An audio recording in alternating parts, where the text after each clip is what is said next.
Welcome, BBCers, to episode number 197 of the Broken by Concept podcast, the number one solo queue educational and motivational podcast.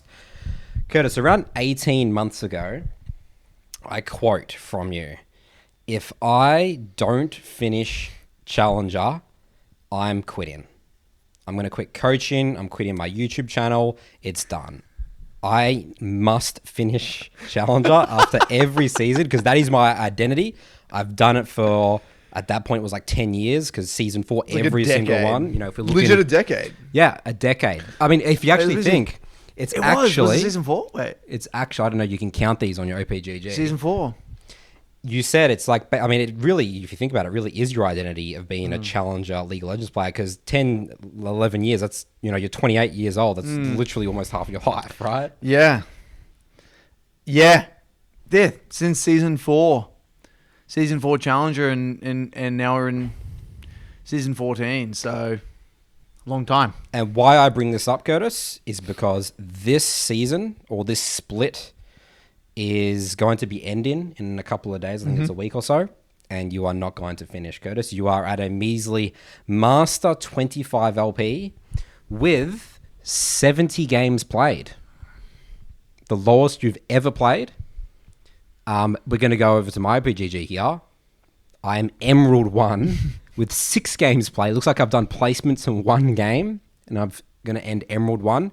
This is the first season again. I mean, you know, you've done it every season. I had my big break for Direwolves, that 3-4 year gap between 2014, well, I guess a bit more than that, 2014, 2015, and 2019. This is my first season that I'm not pursuing Challenger. So, Curtis, what have we been doing for the last, 4 months? We've talked a lot about this podcast, Curtis, the way we pride ourselves being coaches of really being high ELO players ourselves. That helps us keep in touch with our clients, the game. So we play in a lot of solo queue. We have been playing solo queue, Curtis. What we've been doing over the last couple of months in secret, we have been learning top lane.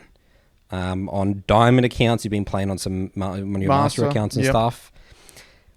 And this is going to tie in to our announcement here. This could technically be episode 200. We actually have something else going for episode 200. We are going to be expanding the BBC universe to all 5 roles. So everyone will be like, where the crowd goes wild. Whoa. Yeah. This year's coming up almost 4 years of this podcast, Curtis. So we've been pretty much exclusively a jungle mid podcast for that entire point. And now we're taking our next big step. So we've got a couple of things we're going to cover in this episode. We're going to sort of split it into 2 parts. One talking about we're going to be opening up a free community. And the second part talking about our new direction with this podcast, what it looks like, what our programs will look like. So the first one here is our community. So we've got a couple of problems that we had, Curtis. People have asked a lot about a Discord server, right? And we've thought about it for the BBC specifically. Because the problem that we have is that with our current programs, we really gate our students, our clients, people that we've gotten a lot of results who are still in our programs that help a lot of people, even people that have left our programs that have gotten great results. That's really it. They don't really have a place to communicate with other people. We're very gated to obviously jungle mid. If you're a top laner, ADC support, you're obviously not in our programs. So I think we've actually done a pretty poor job with community for this podcast. Even Mailbag, we get, 10, 14, emails, really high quality emails, like a week. And I've actually been asked countless times from people in my mid programs about, is there any way that I can contact people in Sol 2? Even just that. That too. This is not even, this is not even including the people from other roles who listen to the BBC and that kind of universe of the Broken by Concept podcast. So I think you're spot on. I think we've done a very poor job of that. We've kind of known that. We've never really known how to connect it all. How to connect it all. So the problem that we had is like, okay, well, like, guys, why'd you not make a Discord server? You've managed a 10,000 person Discord server before, Curtis. Yes, I don't know if people know this. Yeah, so when I first started my YouTube, one of the things I did is I created a Discord, and it was a public Discord. and it was chaos. It literally had 10,000 people. It was a shit show. I had people basically moderating it at full time. That itself was just a nightmare. And I realized straight away that having a public Discord was a lot of time to keep it like a good quality High conversation. quality, what we want, yes. What we want. We don't want it to turn into, a Discord full of venting, raging narratives. We want to have a community that we can actually manage, and a place where people can feel welcome, appreciated. They can have their voices listened to. They can actually have high quality discussion about the game and actually have a productive conversation, and most importantly, get value. And I couldn't actually offer that as a public Discord when I first did it, and hence why I made it a private Discord, which I never actually intended to doing. I went through a bunch of different phases. But I ended up realizing it was just, for me, at that time, I couldn't do it. Yeah, I remember you really tried to make it work. I remember when we were living together back in 2020, this was COVID, and you would have like your little Discord moderator meetings and stuff. I literally had you had the meetings. problems of like, what, just like, these are the problems here. It was out of control. It was like a full-time job, right? So yeah, Discord, we didn't want to do a free Discord. No. The next thing is that, and then then we do Discords, but that's just for our paid coaching clients in our program, and that worked for us. Yes, that's at that right. time. It worked for us. A small, high quality community. It does, and I'm saying it worked. It still does work. Does, of course. Yep. Yeah. Then people were like, okay, Reddit. So we actually have a fan made Reddit, the Broken by Concept. It's very small. I mean, we obviously haven't pushed it at all. People just found it naturally, or people have talked about it in the comments. Reddit is, again, I guess it's sort of on the other end of things, where I think it's maybe a little bit easier to moderate because people just have to make posts and stuff like that. But, the Reddit community, like people could just come in there very easily and sort of invade it. So Reddit, again, I don't really like it in terms of like the connection, and the community building, and just in general, I think it's sort of like a bit of a, I wouldn't say archaic platform, but like it feels, it's not a very intuitive platform in my opinion. Not very modern. I agree. So we have found a middle ground, Curtis, and this is a platform called Skool.com. Now, what this is most people haven't heard of. It's actually quite new. Basically, it's an educational community learning platform. And what it's really built around is forums. Now, people might be saying, oh, God, Nathan, forums, like, this is like, old school, like 15 years ago. This has a very modern feel to it. It's being created with that in mind of like, taking features from Discord and Reddit and stuff like that. So it is very intuitive. It takes some time to learn. And, people join in this, from this podcast episode, we'll be like, okay, what's this? What's going on? So we're going to be creating a free Skool community. This is where the BBC community is going to live, ideally. So if you're a listener, no matter what role you play, you join. It's completely free. We're going to be putting content on this as well. So that's the great thing about Skool. There's actually an area where we can put content on there. Unlike Reddit, we can't put anything really on there. Yep. And so this is where the community hopefully is going to live. And what you'll see, you'll go to the Skool.com, the homepage, you'll see actually a bunch of paid communities and stuff like that. There is a lot of paid communities, but we will keep it free forever. We're not going to switch it randomly to a paid. No. It's going to be completely free. Get our BBC community together in one place.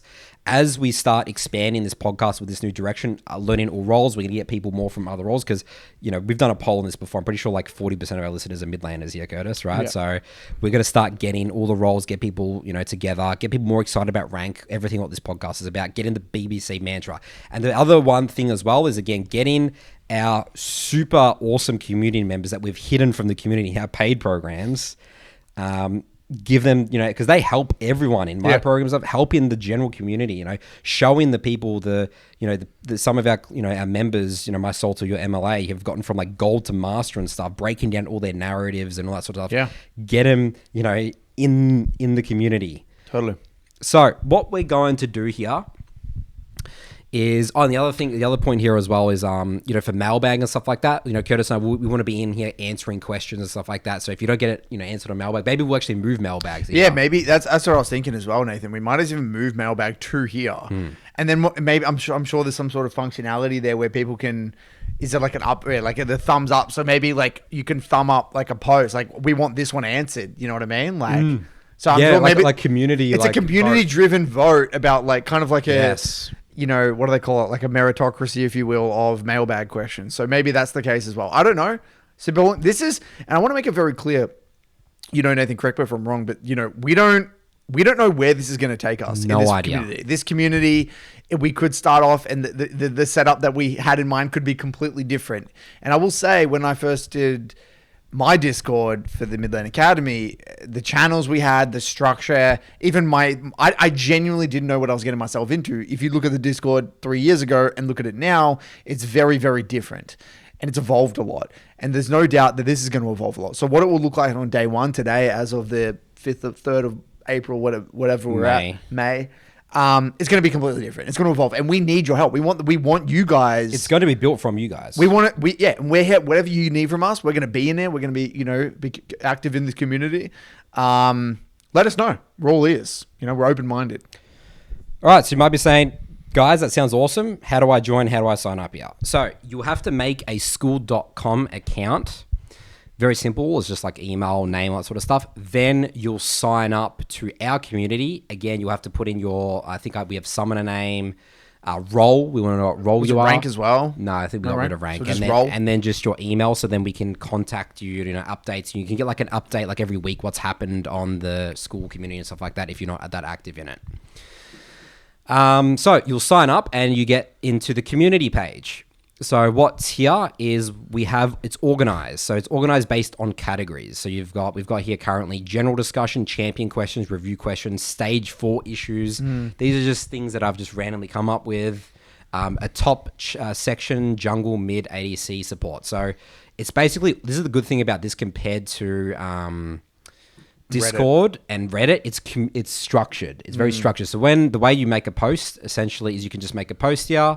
You can add attachments, videos. We can do polls. There's GIFs, and then you basically post here, and then you select what category you want to post it in, and then it'll show up there. Interesting. So all the top laners can get together talking about top lane, even though you're in our community. So you got that part, the community aspect.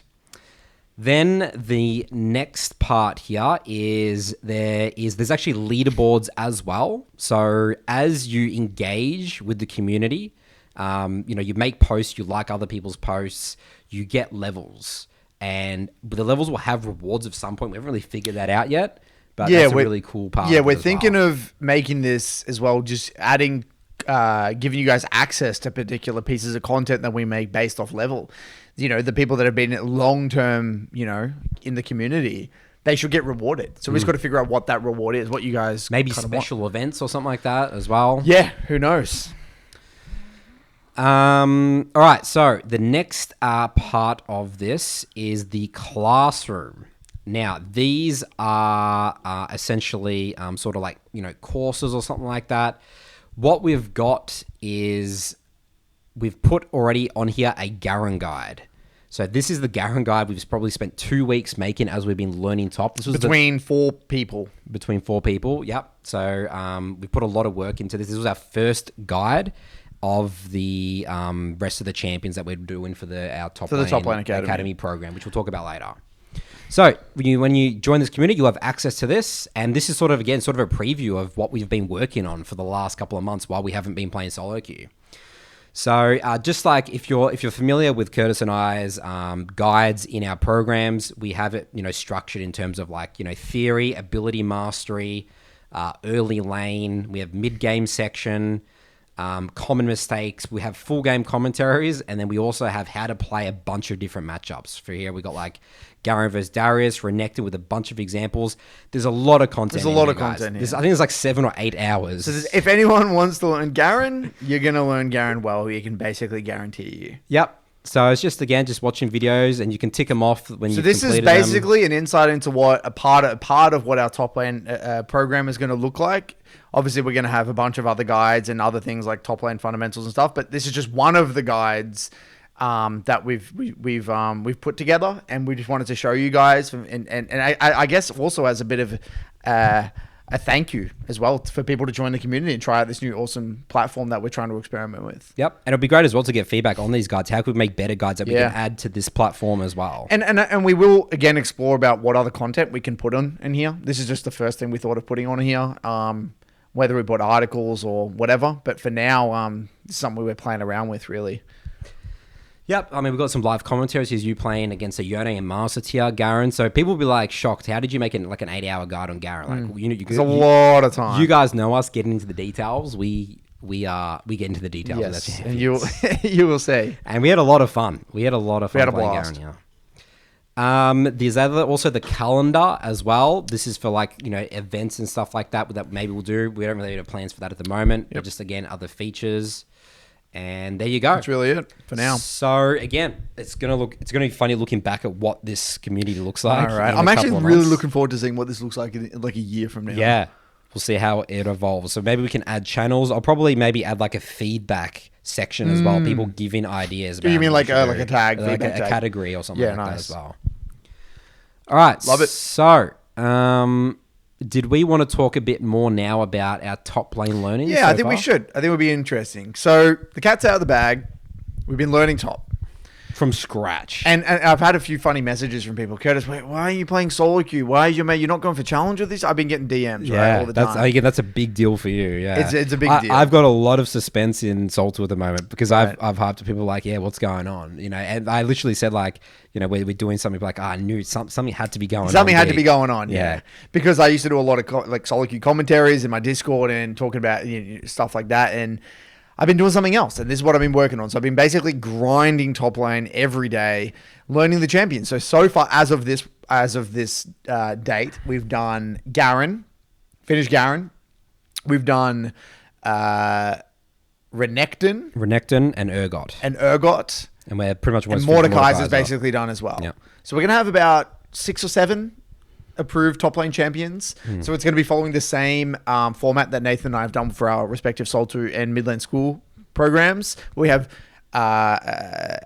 approved champions, right? And it's been really interesting. So I'll start by talking about the way I've interpreted top, and then we can go into your journey. So top lane. Now, look, top lane for me, has been interesting because I would say number one, the lane length, very different to mid, and that really warps your kind of perception of timings with waves. Like, how much time do I have to get out the next wave? And it took me a little bit to adjust to like, oh no, I can't hard shove this wave. I actually have to stack this wave. And so really, because the lane's longer in top than it is mid, significantly, yeah. And so that whole dynamic of having a longer lane has been really quite interesting. I would say the trading patterns as well, very different to mid lane in terms of a lot of like melee versus melee matchups. You really get punished for not knowing your trading patterns. You really get punished for not knowing your matchups. I have found that in top lane, you got to know your matchups. You just got to know your matchups. Flat out. It doesn't matter what rank you are. You got to have at least some sort of a hypothesis about your matchup. And if you don't, you will get punished. I found that fundamentals are way easier to teach in top. Interesting. In general, lane fundamentals, because you get punished way harder, right? You mess up a wave, boom, you're punished. You mess up a reset, you get really punished. Now, I'm not saying you don't get punished in mid, but it's on a completely different level. As well in mid, you can get bailed out very easy. Supports can come, junglers can come. Jungler coming top is a big commitment. It's a huge commitment. It's a big commitment. So I found that teaching, it's a lot easier to learn fundamentals. Now, the underlying fundamentals are the same in mid. It's just like, they're just slightly different in like, the timings and everything, like just reset timers and ward timers and it's just the same shit really, but it's just a little bit different. The interesting thing has been mid game. Mid game is a different mindset. It's a completely different mindset. In mid, typically the archetypes with mages, you're grouping around neutral objectives and that sort of thing, and the archetype with assassins is that you're in this it's like a completely different mindset. To a lot of the champs that we've played in top, a lot of bruisers or people that can play the side lane, it's like flipping the switch. It's like, wow, I can duel people in the side. I beat everyone in the side. Like, for example, when we played Urgot, it's like I get to 2 items, a whole breaker Urgot. I'm beating everyone in the side lane and really like coming to terms with actually, rather than shoving and moving, actually staying in the side. Yeah, split push aspect. The split push aspect of the game is not something I've gone super in depth. Now, there are champions in mid that I have taught that do like Echo, but I would say they're rare. But in top, they're quite common where you can actually like get a lot of work done in the side. And that whole part of the game has been very interesting for me to learn and really feel, because I understood it at a theoretical level, but not feel,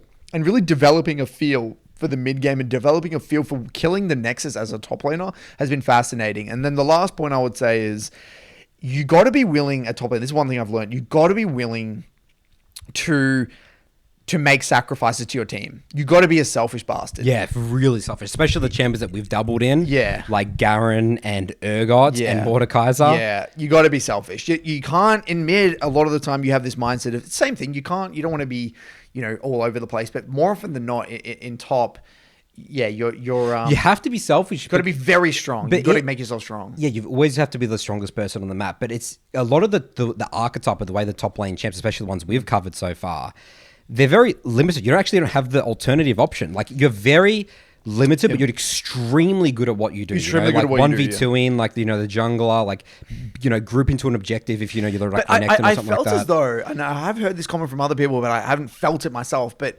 playing the top lane role, the champions in top feel really strong. Like the champions themselves. I feel like, when I'm running around as a top laner, dude, I'm so strong. Yeah, you feel the like strongest person on the map. You feel like the strongest person on the map. Like when you play a jungler or a mid lane or a support, like all these other champions, you don't feel like the strongest champion on the map. Like just think about it, right? Support and bot lane, they share an experience. Yeah. Jungle can't possibly get more experience in gold. Mid's the only one that can rival top, and then most top laners beat mid laners. Yes, that's right. I think top lane gets a little bit more experience, but the mid lane is sort of more scaling. Yeah, fundamentally, yeah, exactly. So it almost was like, it's like I'm this like a Mordekaiser, no one can fight me. Or I'm this Renekton, no one can fight me. I'm this Garen, no one can fight me. And it's like, it's a weird mindset to be in. Like the champs fundamentally just feel really strong.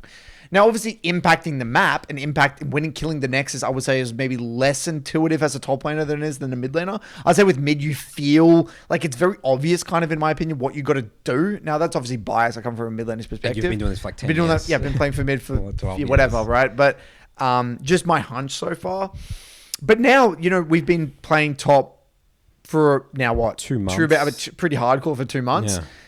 I'm loving it. I'm having fun. I'm having a blast. And things like that. I'm winning games really quite easily now in Master Tier on a wide variety of champions. Yeah. So I was worried at the start, like, how good am I going to be at top? It's been pretty straightforward. The game's the game. Just like every role. Developing champ mastery.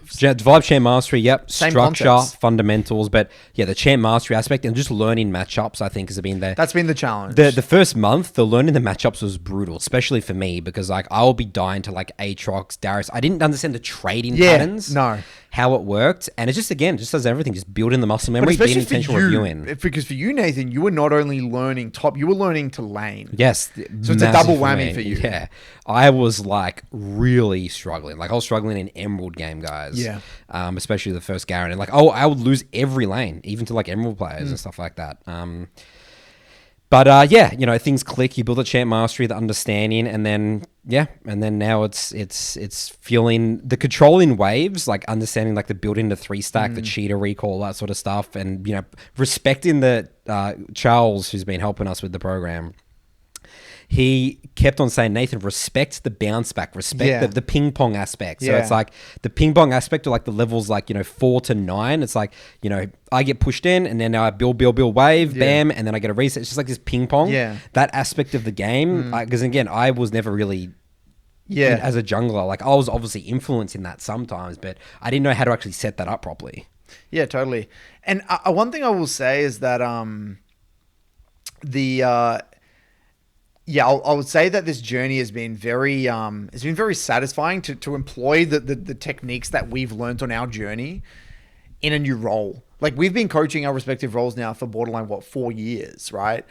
Only in jungle and mid, and to kind of take our learning philosophy and actually apply it to a new role. It's like kind of testing. It's like put your money where your mouth is. Do you know how to actually learn the game? Do you know how to learn a new role? This is about learning. This is about learning for us. And I think for me, it was really vindicating in the sense that like, I felt really like, wow, I can apply this. I can apply what I know, our techniques that we've learned, and apply this to another role with success and make it a replicable learning journey. And we can apply the champ identity, tying that in with reference points, tying that in with understanding your power spikes, understanding matchups, understanding, all this stuff. Like it was really kind of, just really, I felt really good to be like, you know what? I'm not just a player I'm not just a coach that can only coach mid. I can understand now the game through a different lens. And it's really, I guess, vindicating in that sense for me. It was really powerful to me because I'm so confident in my review process and my understanding of the game that it's like,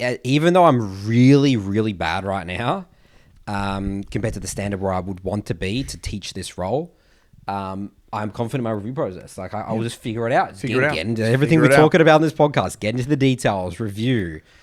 Chant mastery. I mean, this has just hit home once again how goddamn important chant mastery. It's the entire game. It really is. And I'll say, we haven't done this alone. We've done this with Charlie, who's been behind the scenes in the BBC universe.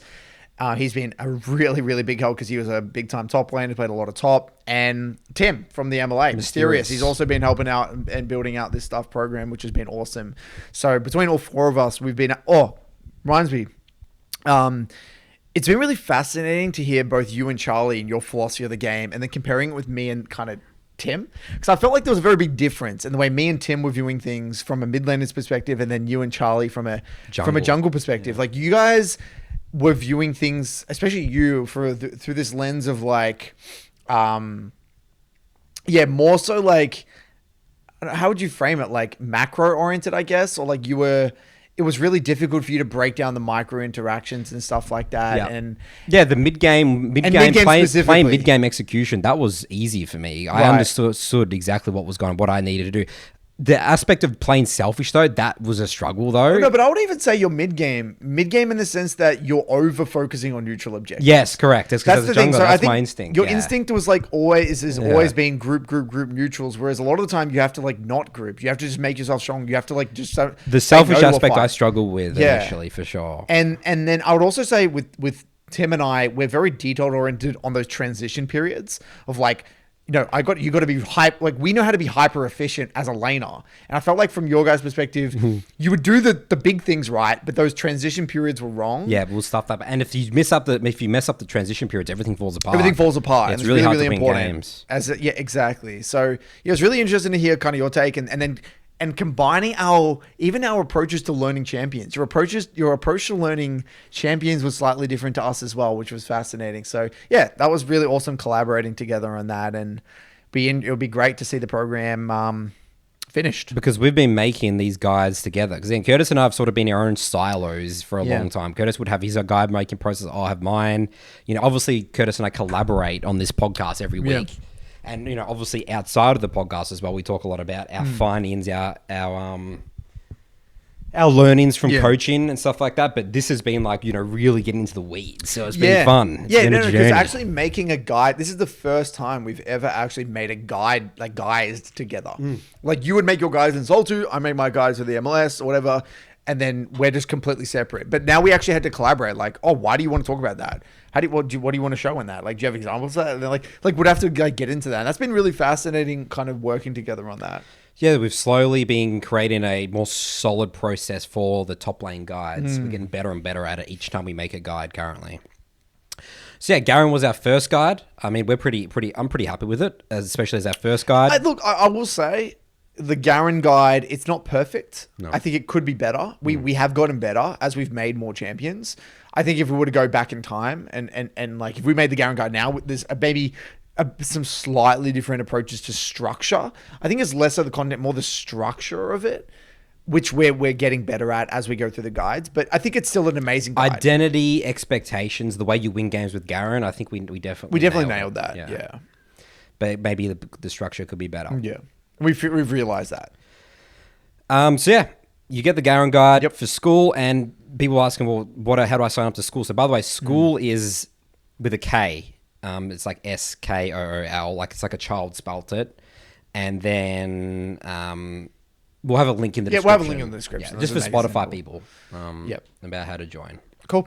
Moving on. All right, now next up is the overall direction. So we're announcing WeWillTeachYouLeague.com. This is the new brand, the new direction, tying in with this is now all roles. We're going to be learning all roles.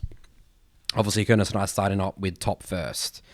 So first up, people are like, what's with the name? What's going on? We will teach you league. We're just trying to keep things as simple as possible. It's a group effort. They're going to teach you how to play League of Legends.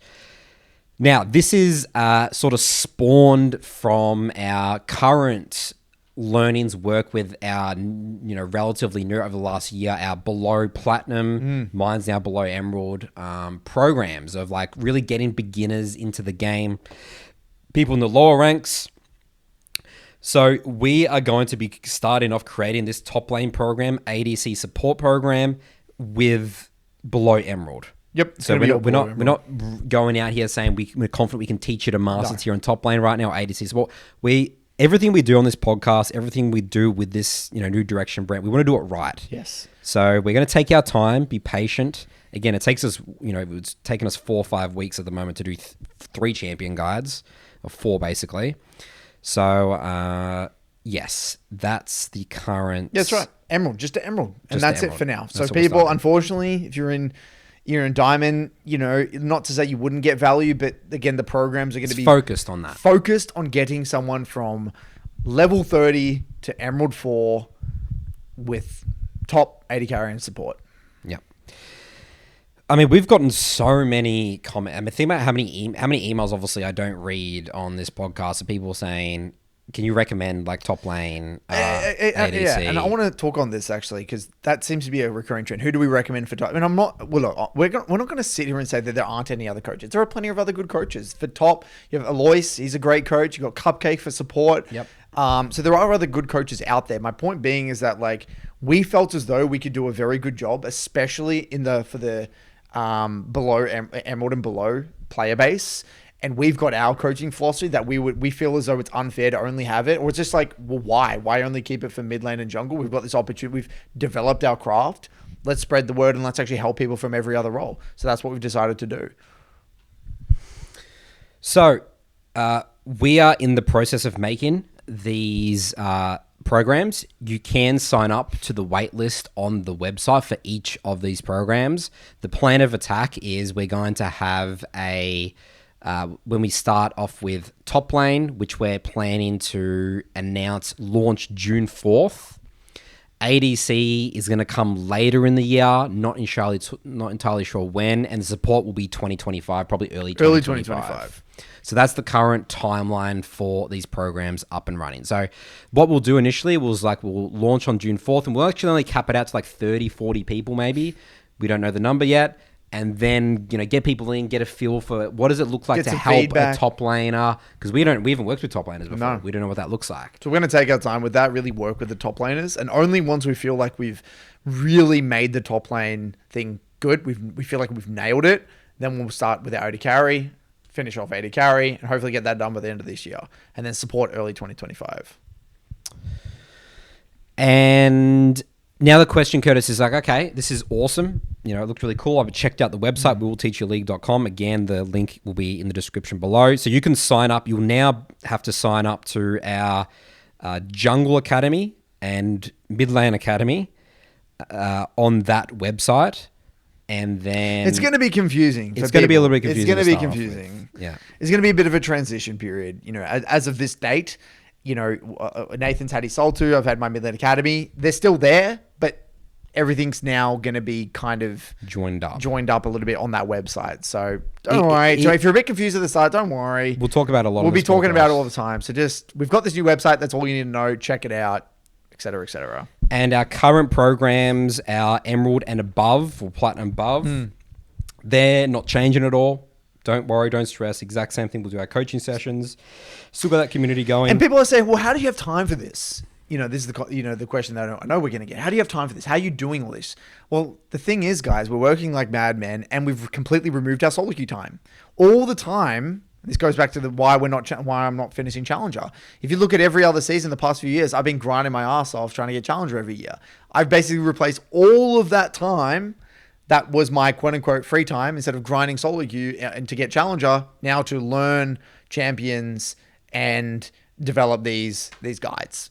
So basically, my days consist of, obviously, my mid lane academy stuff, mid lane school stuff, the whole coaching, or mid lane stuff, whatever. And then boom, that's done. And then I work on my top lane stuff. And that's the rest of my day, essentially. Yep. So I've been balancing that. And that's come at the cost. The sacrifice that I've had to make is that I can't do everything. I can't be a challenger level mid laner anymore while also building these programs. So that's the cost of doing this, making this decision. Now, look, I think long run, I'm not okay with that. Long run, I probably will go back to try and get Challenger again. And I think that'll be an awesome challenge. Like, take a year or two off of trying to grind Challenger and then do it as a challenge later on. Can I still do it? You know, we'll see what happens. But for now, at least for the foreseeable future, I'm not going to be pushing.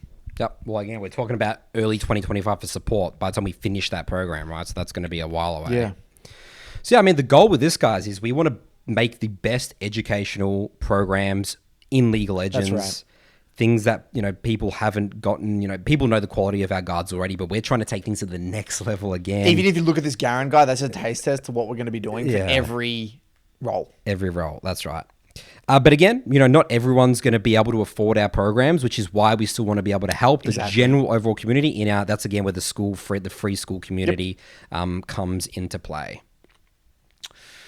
I think that's really it for an introduction of, again, what we've been working on the last couple of months, the new direction. Yeah, I mean, it makes sense to me. So it's going to be a bit overwhelming. There's a lot of moving pieces here. You'll have to bear with us. I think that's really it, right? Isn't it? Not really much else. I think we've covered everything we need to cover here. So if you have any other questions about what we're doing, you're a bit confused, let us know in the comments, I guess. Yep, comments. But, you know, we will really read the comments again on the Skool community. Exactly. So if you want to talk about, we even have there a discussion board about each episode. People can, you know, talk about, I think that's a good idea. You know, certain topics and points. And again, it'll be cool for the podcast as well. That will just help us create much more content as well in general. It's like, okay, we talked about this on this episode. There's a lot of discussion around. Yeah, we might have to revisit Let's revisit things. it. Or if you guys, exactly. If you guys want us to make, you can have more, we see discussion on a specific topic, we might take things from that to talk about on the podcast. I think it's a really good idea. All right, so links in the description. We'll just move into mailbag now. Mailbag. Let's get it. All right, away we go. Welcome back for Nathan's mailbag. Jingle, jingle, jingle song. Alrighty then. Our first question here is actually sort of first time ever in this podcast, Curtis. We have a written mailbag. Well, it's not a question, is it? It's just like a... Yeah, this is just a sent-in mailbag. Yeah, not a question. This is a... IRL. We got some gifts from Liz. So this is from Liz. So let's just show what we got sent. Yeah. So this is embroidery, I believe. Yeah, this is so it's like a little circle here with some. I can show it to the camera. Honestly, this is just. So we've got an Oriana ball, because Curtis loves his Oriana, and this is a Rek'Sai tunnel. I actually initially had no idea what this was because I've never actually seen what a Rek'Sai. I've never looked at my Rek'Sai tunnels before. So that's awesome. We got some. Maybe they can go there. Honestly. I don't know where we should put them. All right, let's just. One there. We'll figure that out after. Yeah. Anyway, so we've got a handwritten letter. I thought it would be cool to read this out. So again, this is from Liz. Dear Coach and Nathan, greetings from the Forest Hills of Pennsylvania. I'm a long-time listener of the podcast and hope this finds you both well. This particular fan art idea started a couple of years ago, born from the idea that Coach loves metaphors. We do talk about metaphors a lot. We do love our metaphors. Loves his metaphors I love specifically. my metaphors. Embroidery is an art form that I admit I don't have a ton of experience with, but I always found the way a piece looks different from the front and back interesting. Perhaps if I can try my hand, the back is how often people view our lives' league journeys. They only see broad strokes, where on the front we can see our own experiences in full detail and context. Judging ourselves based on what we see from others is always going to give us incorrect findings. The subjects of both pieces I hope you recognize already: an Oriana ball and a Rek'Sai tunnel. You've each talked about how these champions have helped you understand the importance of champ mastery. As an aside, I crack up every time Nathan refers to Rek'Sai as a boy. She's actually one of the only canonical mothers in the game. You know, people have said that millions of times. I don't even remember me even referencing like he or she. I genuinely don't. At the end of the day, it's just like a beast in my mind. And I guess I just, say it's a How did you not notice it, Nathan? I have never read the lore of Rek'Sai, Curtis. I win games. I don't read lore. Unfortunately, my own league journey is on pause right now due to some IRL things, so I scratch my itch by getting way too into the LCS and tuning into the BBC every week. Thanks for helping me understand the competitive mindset and outlook better, so I'm ready to go when my life sorts itself out. Thanks again for all you do for the community and for us proud BBCers. Shout out to the one and only Coach Cupcake for his excellent support resources. Liz must be in his program. And there we go. So that was from Liz. Massive shout out to Liz. Thank you. Sort of gives us the idea, you know, should we have a PO box or something, Curtis, for this podcast? Yeah, we've been toying with that idea for a while. But yeah, awesome letter. Awesome to get like something in person. But yeah, thank you so much. We'll kind of keep these. We'll have to find a better spot, but maybe we can keep them in a viewable. It looks like we can hang them up. Yeah, we can hang them up somewhere on the wall or something. But we'll show them here. So we got that memory. So thanks, Liz. We've got the we really haven't touched this for a long time, so we do need to add. Yeah, we do need to add some stuff here, but we're going to change this at some point. Yeah, this is a temporary. We always say, "Guys, this is a low budget podcast, right?" So bear with us. Yeah. Take some time. Again, we probably said that initially when we first. I think we've almost got the same setup when we first started. No, we don't. What are we talking about? We've added. What else have we added? Oh, you into this section? Yeah, we were on the couch. We did upgrade. Yeah, once. We've upgraded once in 104 years. You know, so yeah, what was that? 200 episodes here, Curtis. All right, moving on here to our next question. This one here is from Ant. The title of this email is Goal Development and Isolation. Before I get to my question, I want to give some background about myself and my history with the game. I've been playing a long time, and my goal initially was to get to gold for the rewards. Once I did that, I was basically just the guy that would duo and help carry my friends to gold and get them their rewards, and that summed up my relationship with the game. Outside of the game, I made the decision a few years ago to start working towards getting into nursing because I was unsatisfied in my career. Last January, I got into nursing school, but due to difficulties to coping with stress and various personal issues, I had failed out by March, with the option to be readmitted in the winter.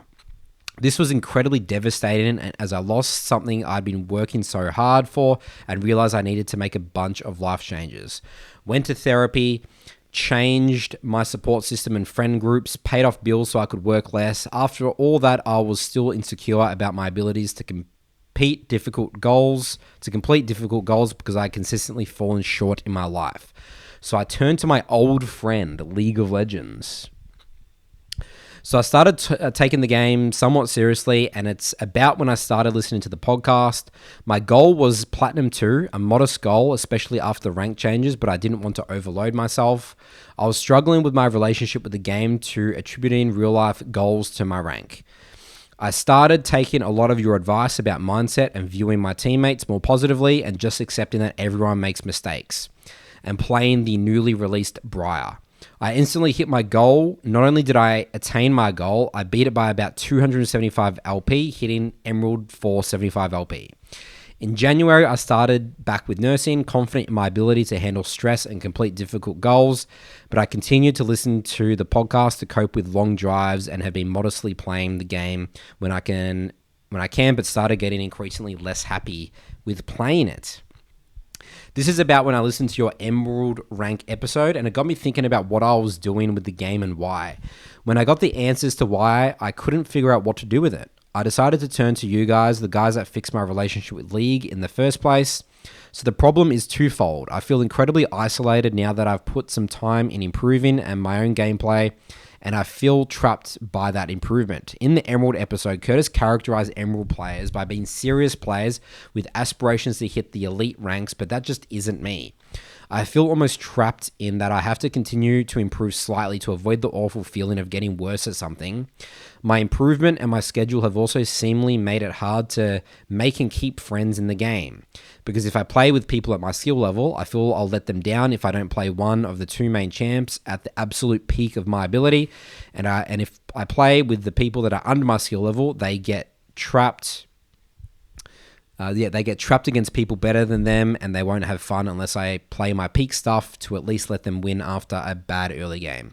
The constant stress in both ranked and unranked has started to add up. I feel like I need to get better to stay the same, because stay the same rank and not feel the pain of getting worse. And I also feel like I need to get better to even keep/make friendships in the game. And it has led to me feeling incredibly lonely and increasingly less interested in the game. I don't know where to go from here because I feel like my goal with the game has been met. How do I develop a new goal with League when my desire for the game isn't just to win more games and get more LP? And how do I cope with not wanting to try my absolute best in unranked while also not feeling like a disappointment to the people I queued with? I have so much stress from nursing school, but I honestly feel at this point that expectations from peers in League are equally stressful, if not more so. Okay. I would say first and foremost, okay, so a common type of question I had one today, similar, is kind of they're in this situation where they got a lot on their plate in their real life situation, whether they're studying or they're working or they've got other extracurricular activities, and they're basically in this scenario where they're saying, Curtis, well, I got to juggle these 17 things, and I also want to climb. What should I do? Well, the answer is always the same. It's like, well, you need to make a decision. You need to make some sacrifices. That's what life is about. Life is about making choices, and you got to choose what you're willing to sacrifice. In your situation, you're under a lot of stress with your nursing school. It sounds like you've got a long commute and you're studying or doing placement or whatever the nursing situation is. It seems to me that it's not really viable to potentially balance both improving at the game, but also manage your real life situation. And it's okay to put League to the side temporarily while you get your shit sorted. League's not going anywhere. If you have to take 6 months off from the game, a year off from the game, so be it. So that's the first thing. It's just an idea. The second idea is that you need to have the tough conversation with the people that you want to play with. Okay, if you do want to play casually with friends, you need to let them know. It's like, okay, I'm going to play with you, but I'm not going to play with you to try hard and win. In which case, you don't have to play ranked. You can just play normals. You can play flex. You can do something chill with them, and that's okay. So it seems to me that you don't want to perform poorly when you play with your friends, which is such a toxic thing.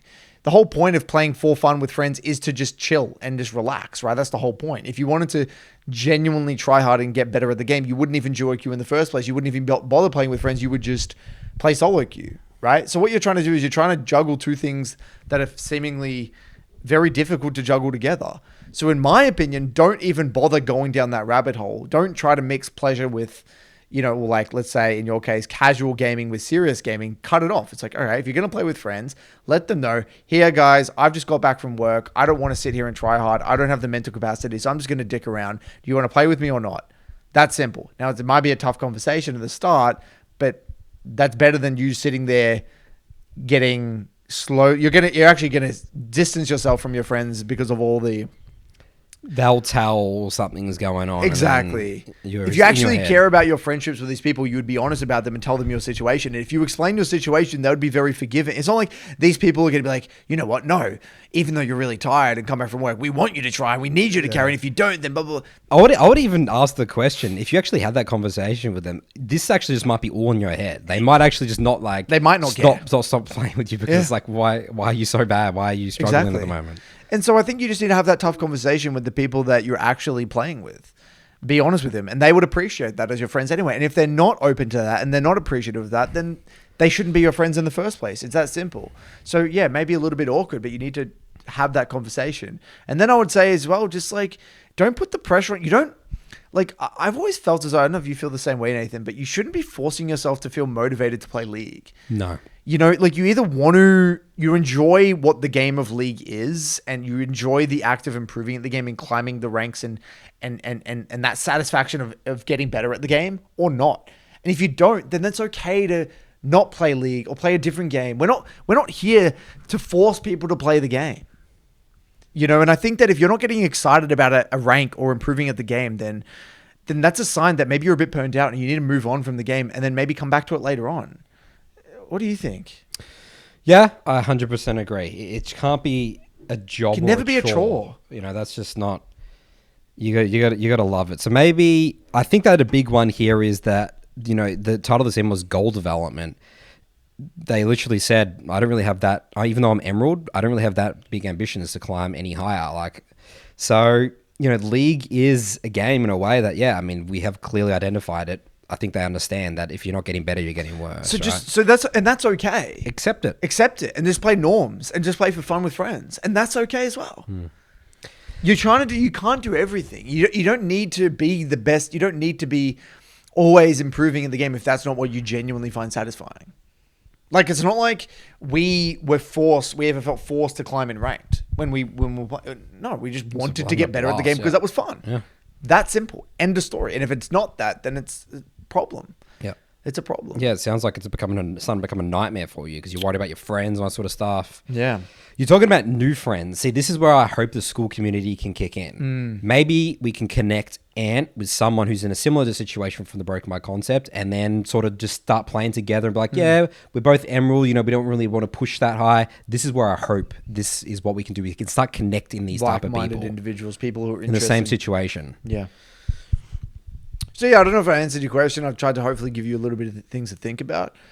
But yeah. Yeah, sometimes there's just not really a good answer to, you know, these, especially that's these time management things. Like, we're humans, we're not robots at the end of the day. We can only do so much and put our attention into so many things. Agreed. All right, our next one here comes from Chase. The title of this one is MLA Member Sharing My Thoughts on My Journey. We love these journey thoughts, people. Shout out to Chase. I told him to send me this one. I said, send this to the BBC. I think it would be a really great thing to share to the community. Fantastic.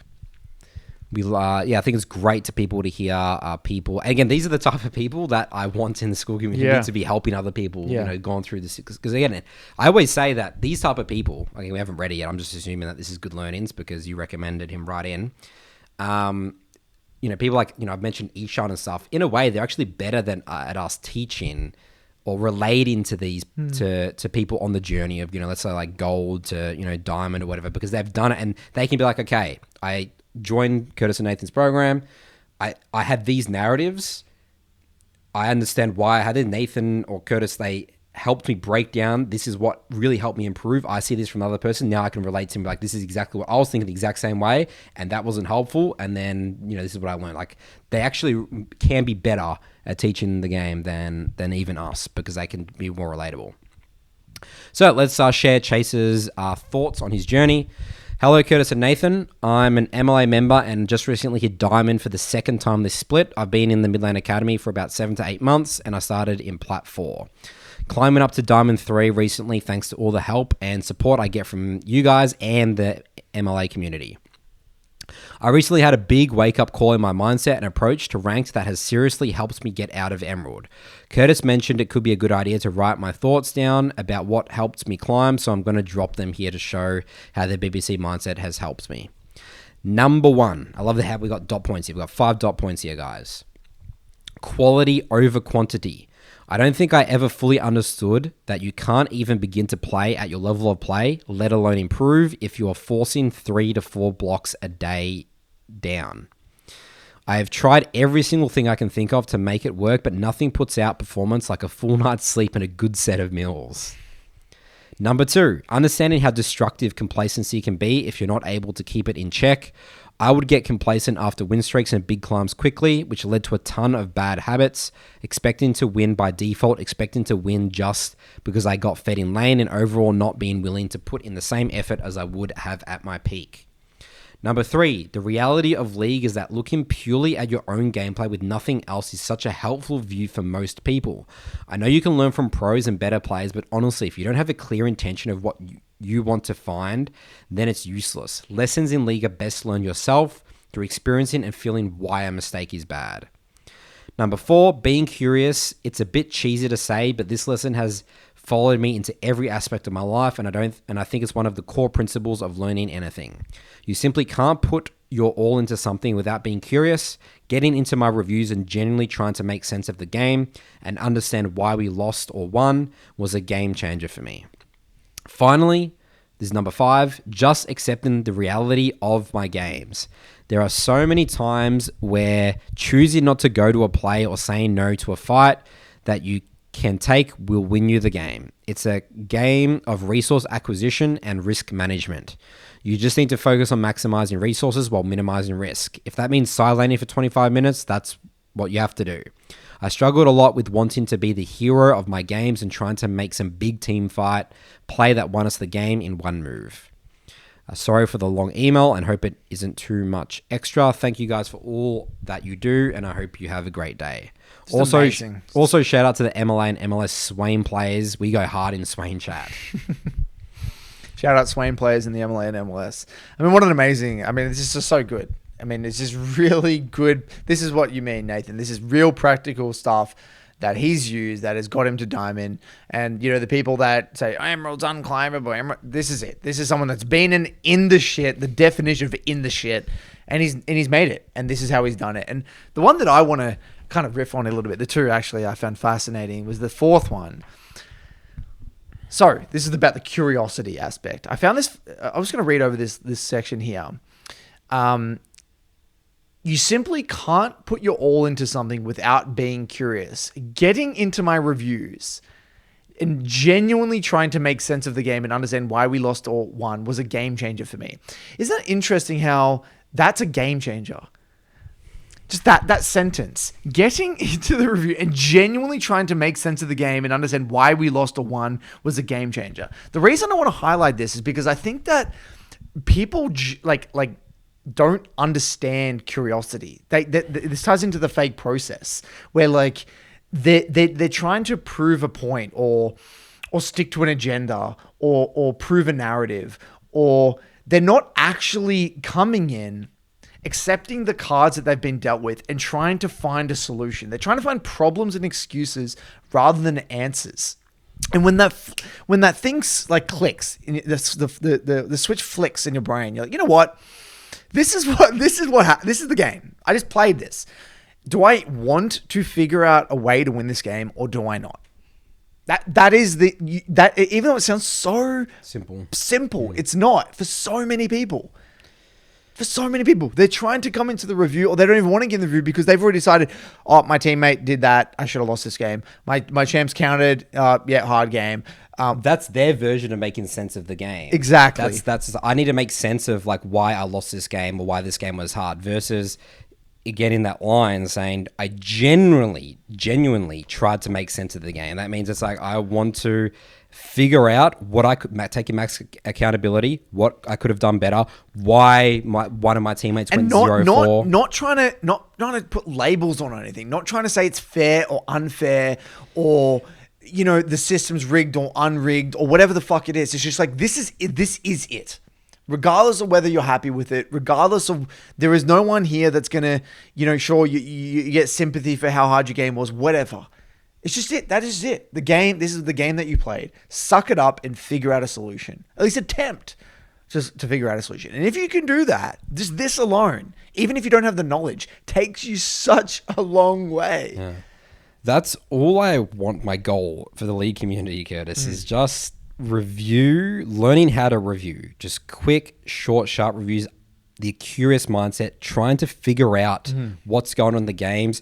I don't even care what answers come up with. Or let's say like a challenger player has a different opinion to this other challenger player about what should have happened. Like, I think that conversation is great, but it's like the fact that conversation would be happening is cool. Like, I don't actually care about what's the answer. I mean, the answer is important. You want to get, to a good answer, but that's what I want. I want people to genuinely think, get specific each moment. What happened in the situation? Why? Break it down. And I love this other one here as well. League's a game of resource acquisition and risk management. When you start to view the game of League through that risk management lens, holy moly, it's just so big. Because you're not viewing it as, I can or can't. It's like, well, do I really need to be going for this?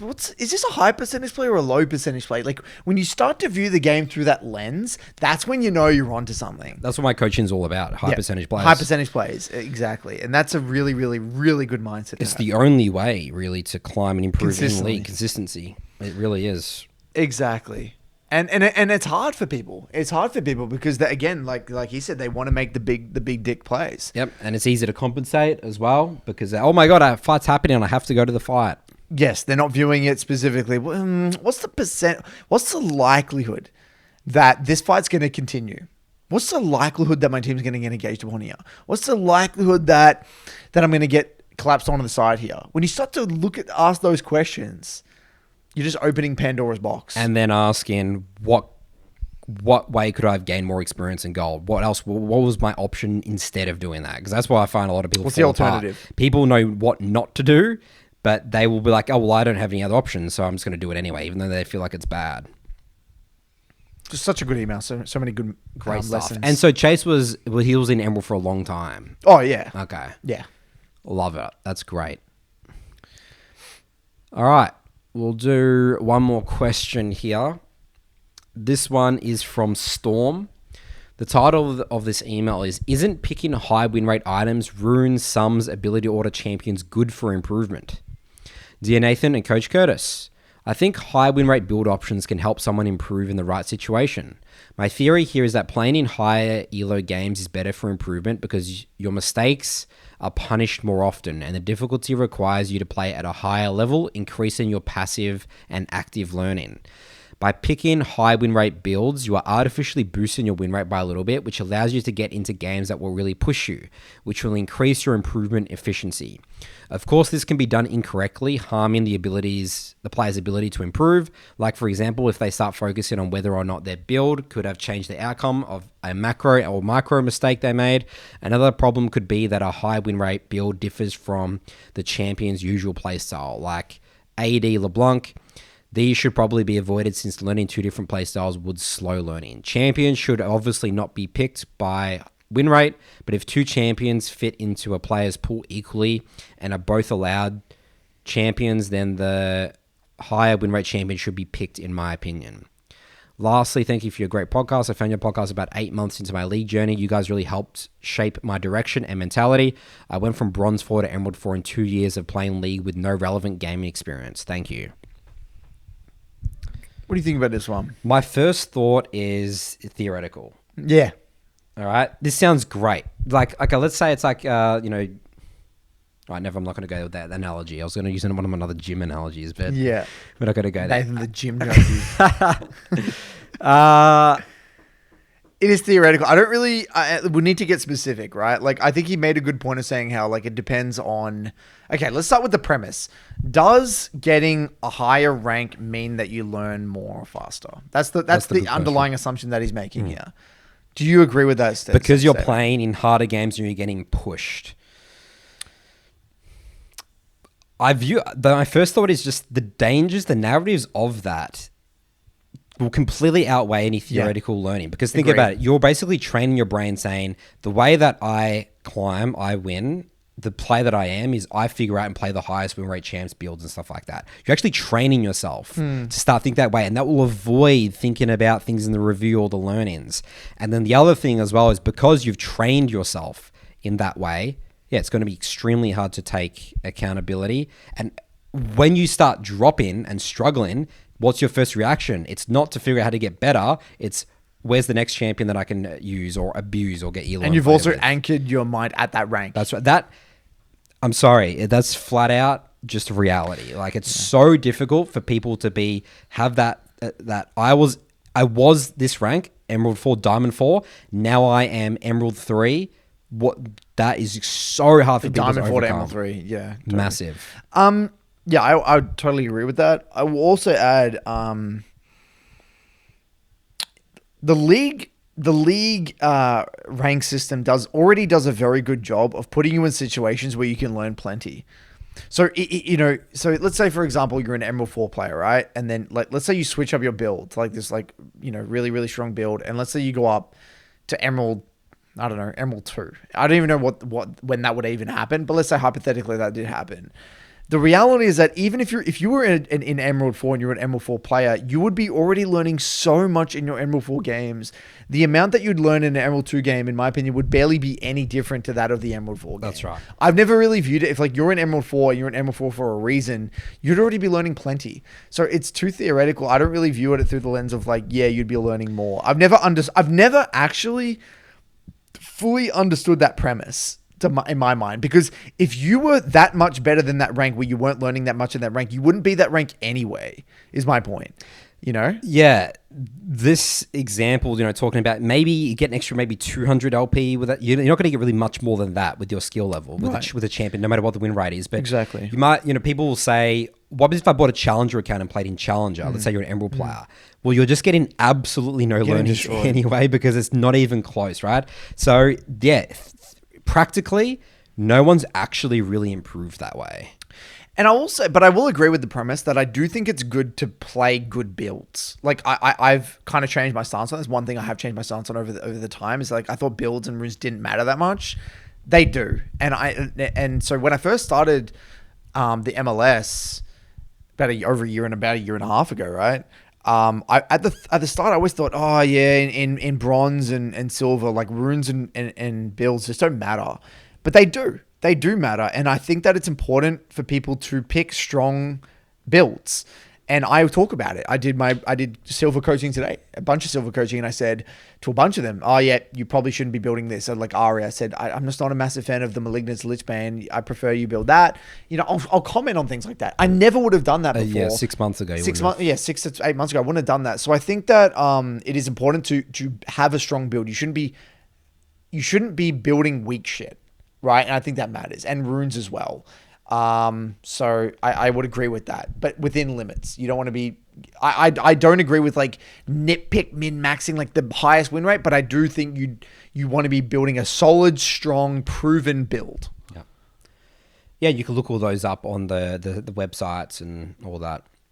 I think it's important to understand that doing really good builds, runes, is just an important aspect of the game to understand. This is important, but realizing that there's still obviously lots of aspects of the game and improvement. But that's something we should be checking off. Agreed. And not just completely, because we were on the extreme. We were just completely like saying, yeah, just build, whatever you build doesn't matter, because, I remember you would always say is that the build's not going to affect missing 3 Luxies, the amount of damage, because we're missing all our Luxies, is not going to outweigh. But they both build. matter. What I've realized is that they both matter. Yeah. It's like, well, why not? It's just easy pickings, take the right items, the right build, and we can work on your Luxies. So yeah, both matter. All right. Well, that wraps up our episode. This sort of feels like episode 200 in a way, basically. I mean, this is basically, from now on, this is sort of going to be a new era. New era of the podcast. Of the podcast. Pretty monumental, honestly. Yeah. I mean, we're still, pretty early on our top lane journey. We're still going to be chipping away at that for the next couple of months. So I wouldn't say we're not completely in the new era until probably completed, 2025, really. Once we finish all the roles? Once we have a very good understanding of all the roles. Of all the roles, yeah, right. Yeah. But I think this is marking the beginning of kind of like a new journey, a new era of the podcast, where it's less only about mid-jungle. It's about the entire game, the entire community, including everyone. People like to use the word inclusive. We're really inclusivity of everyone here. And even if you can't pay for our programs. All right, awesome. Check out the links. Join our Skool community. Sign up there. Check out wewillteachyouleague.com. Links will be in the description on our YouTube channel. We'll see you guys next week.